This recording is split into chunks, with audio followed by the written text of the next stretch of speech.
pertanyaan yang sudah biasa. Tapi hari ini kan masih saja terjadi pertanyaan akademis dan akademis, mengapa masyarakat masih saja melakukan upaya eksploitasi alam atau eksploitasi lahan? Silakan Pak Anas. Oke, baik, terima kasih atas kesempatannya.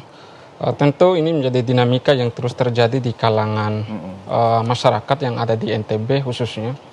Kami selaku akademisi terus melakukan upaya memberikan informasi kepada masyarakat bahwasanya tindakan eksploitasi ini akan merusak segala kehidupan yang ada.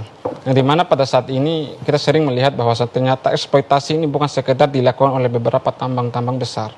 Yang lebih sederhananya bahwasanya eksploitasi ini dilakukan oleh masyarakat-masyarakat yang notabene sebagai petani. Mohon maaf karena hari ini mungkin ada beberapa hutan yang ditempatkan sebagai hutan lindung, namun terjadi pada hari ini adalah masyarakat telah melakukan eksploitasi ini untuk menanami jagung. Tentu persoalan-persoalan seperti ini kami melihat ketika persoalan ini terus dibiarkan oleh pemerintah dan tidak ada evaluasi terhadap masyarakat, maka persoalan ini akan terus menjadi masalah di kalangan masyarakat. Apa salah satu efek misalnya sekitar tahun 2019 Pak, kurang lebih di banjir bandang yang melanda kota Bima pada saat itu.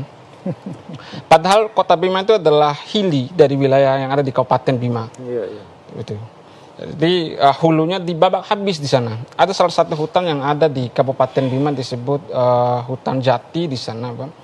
Kami masih ingat betul sekitar 30 tahun yang lalu di saat kami melewati jalan itu hutannya masih rimbun sekali. Dipenuhi oleh jati-jati tua yang umurnya ratusan tahun.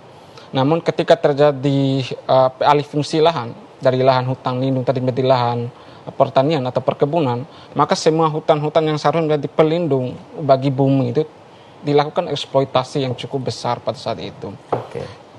Dan itu masih, kalau misalnya tadi ini menarik, sebenarnya alam kita sebenarnya sangat terjaga dulu, tapi mungkin saya tidak tahu apakah ini kebijakan, karena kita masih ingat dulu kan ada program jagung misalnya kan disebutkan dia oleh Pak Anas. Pijar. Ya, dulu pijar. Di satu sisi memang banyak mengkritik karena kebijakan pemerintah daerah pada saat itu.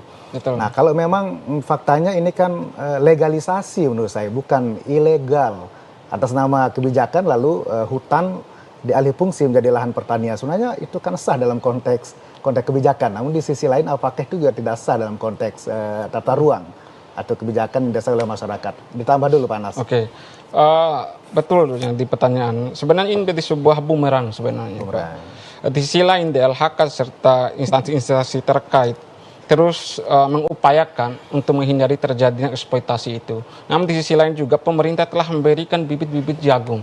Seolah-olah ketika pemerintah memberikan bibit jagung ini, seolah-olah menyuruh masyarakat itu melakukan eksploitasi terhadap hutan-hutan menjadi hutan lindung tadi itu.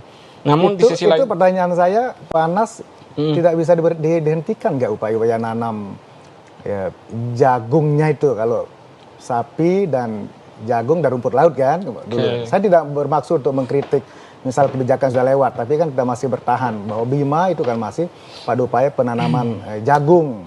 Dan itu dampaknya dirasakan oleh masyarakat. Ditahan dulu Pak Anas, saya minta dulu yang muda dulu, Roman ini. Nah Roman juga penting kita dengarkan gimana kisahnya. Saya kira